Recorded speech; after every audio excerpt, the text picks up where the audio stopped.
Hello dear everybody. Welcome again to Learn English Khmer with Srey. In this video, we are going to continue our English Khmer translation with Srey part 4. Okay, let's get started. មកស្ការនឹងចរិតពោលសាជាថ្មីស្វាគមន៍មកកាន់រៀនភាសាអង់គ្លេសជាមួយនឹងស្រីនៅក្នុងវីដេអូទី4នេះយើងនឹងនៅក្នុងវីដេអូនេះយើងនឹងសិក្សានៅការបកប្រែអង់គ្លេសខ្មែរជាមួយនឹងស្រីហើយភាគទី4អូខេតោះអញ្ចឹងយើងចាប់ផ្ដើមអញ្ចឹងនៅក្នុងវីដេអូនេះយើងនៅតែបន្តការបកប្រែទាក់ទងជាមួយនឹងកាសែតពីបញ្ហាប្រឈមផ្នែកសុវត្ថិភាពចរាចរណ៍ផ្លូវគោករបស់កម្ពុជាយើងអញ្ចឹងវាមិនទាន់ចប់ទេឥឡូវចូលដល់ paragraph ទី5នៅក្នុងវីដេអូមុនយើងរៀនពី paragraph ទី3និង paragraph ទី4ហើយនៅក្នុង part 4នេះយើងរៀនពី paragraph ទី5អូខេតោះ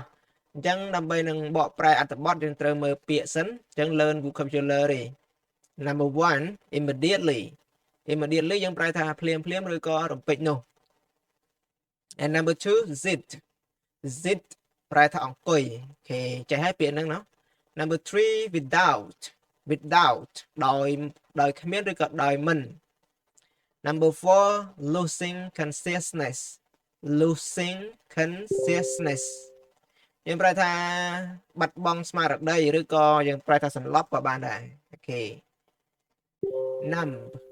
នេះយើងប្រែថាស្ពឹកស្រពន់ណា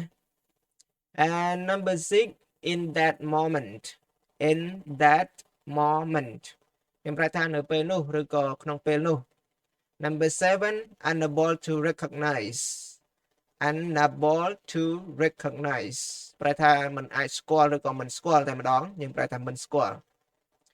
number 8 passing out ប្រែថាសន្លប់ដែរពាក្យ passing out ហ្នឹងប្រែថាសន្លប់ពាក្យចំមកវាហ្នឹងគឺសន្លប់ number 9 recall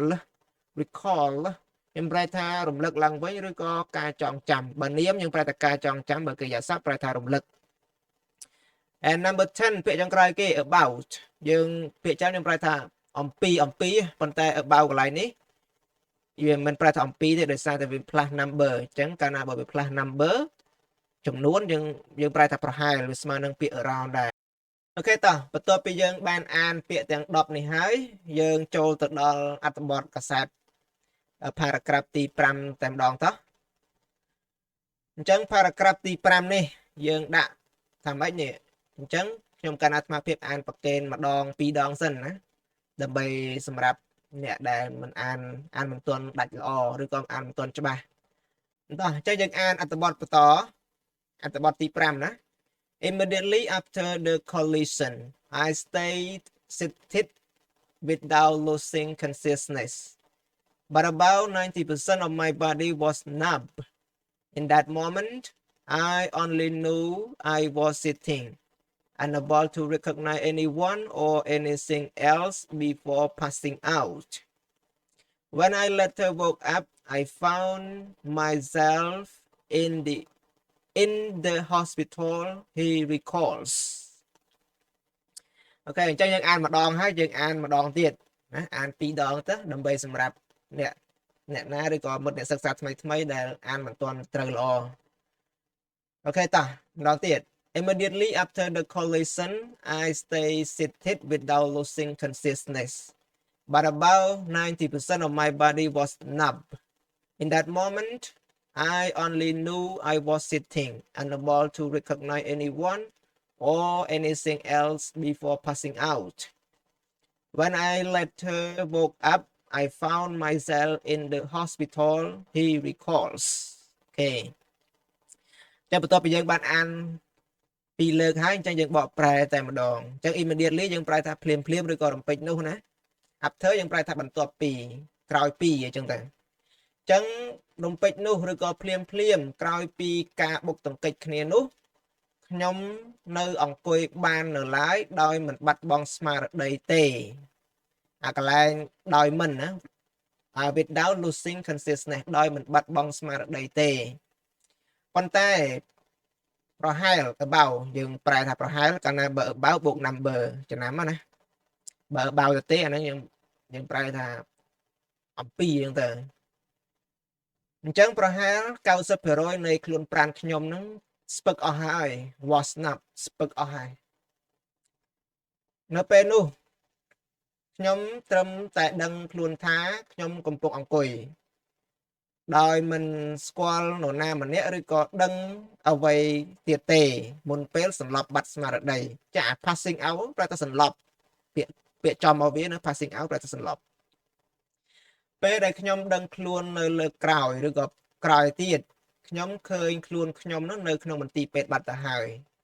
គាត់បានរំលឹកដូចនេះឬក៏គាត់រំលឹកដូចនេះអូខេយើងប្រែម្ដងរួចហើយប៉ុន្តែចង់បញ្ជាក់ត្រង់នេះមួយណាកាលណាបើយើងឃើញសម្រងសម្ដីកាលណាបើយើងឃើញសម្រងសម្ដីបែបនេះឃើញ he recalls he said they said អីហ្នឹងអាកន្លែងហ្នឹងយើងគួរប្រែអាក្រៅវងកញ្ចក់ឬក៏ក្រៅឃ្នៀបនេះមុនណាឲ្យវាត្រូវតាមក្បួនណាក្បួនគេប្រែខាងនេះមុនគេប្រែអានេះមុនគេប្រែនៅក្នុងអភន្តរសញ្ញាហ្នឹងតែកន្លែងនេះយើងប្រែគាត់រំលឹកឡើងថាអញ្ចឹងណាគាត់រំលឹកឡើងថាភ្លាមក្រោយពីការបុកទង្គិចគ្នានោះអញ្ចឹងខ្ញុំអង្គុយបានដោយមិនបាត់បង់ស្មារតីទេប៉ុន្តែប្រហែល